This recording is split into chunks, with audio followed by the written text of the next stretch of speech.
இயக்குனர் லோகேஷ் கனகராஜ் இயக்குனராக அறிமுகமான முதல் படத்திலேயே தன்னுடைய வித்தியாசமான கதையின் மூலம் அனைவரது கவனத்தையும் தன் பக்கம் திருப்பியவர்.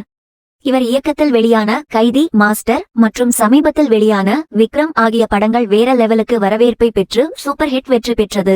அதிலும் குறிப்பாக நடிகர் கமல்ஹாசனை வைத்து லோகேஷ் இயக்கிய விக்ரம் திரைப்படம் 140 கோடி பட்ஜெட்டில் எடுக்கப்பட்டு 450 கோடிக்கு மேல் வசூல் சாதனை செய்துள்ளது. மேலும் கமல் ரசிகர்கள் மத்தியில் மிகப்பெரிய வரவேற்பை பெற்று 100 நாட்களுக்கு மேல் ஓடிய திரைப்படம் என்கிற சாதனையையும் படைத்துள்ளது. எனவே விக்ரம் படத்தின் 2ஆம் பாகத்தையும் எடுக்க வேண்டும் என ரசிகர்கள் தொடர்ந்து வலியுறுத்தி வருகிறார்கள். ஆனால் அடுத்ததாக நடிகர் விஜயை வைத்து தளபதி 67 படத்தை இயக்க லோகேஷ் கனகராஜ் தயாராகி உள்ளார். இந்த படத்தில் விஜய்க்கு வில்லனாக பாலிவுட் நடிகர் சஞ்சய் தத், கௌதம் மேனன், விஷால், நிவின் பாலி, மன்சூர் அலிகான் ஆகியோர் நடிக்க உள்ளதாக கூறப்படுகிறது. ஆனால் இது குறித்த அதிகாரப்பூர்வ தகவல் இதுவரை வெளியாகாத நிலையில் லோகேஷ் தளபதி 67 படத்தை முடித்த கையோடு அடுத்ததாக கைதி 2 படத்தை எடுக்கவிருக்கிறார். லோகேஷ் கனகராஜ் இயக்கத்தில் வெளியாகி சூப்பர் ஹிட் வெற்றி பெற்ற கைதி படத்தின் 2ஆம் பாகத்தில் அடுத்த ரோலெக்ஸாக மாற உள்ள நடிகர் குறித்த தகவல் தற்போது சமூக வலைதளத்தில் வெளியாகியுள்ளது.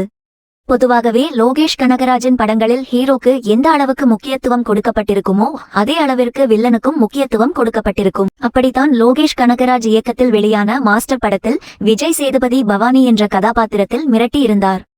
இதைத் தொடர்ந்து லோகேஷின் அடுத்த படமான விக்ரம் படத்தில் கமல்ஹாசனுடன் சேர்ந்து நடிக்க வேண்டும் என்று விஜய் சேதுபதி கேட்டுக்கொண்டார். அதனால் லோகேஷ் விக்ரம் படத்தில் விஜய் சேதுபதிக்கு வாய்ப்பு கொடுத்திருந்தார்.